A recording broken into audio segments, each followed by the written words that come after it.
ووضع الكتاب فترى المجرمين مشفقين مما فيه ويقولون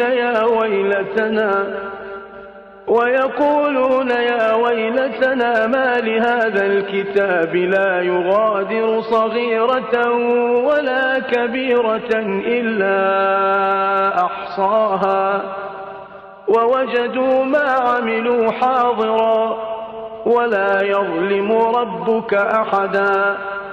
وإذ قلنا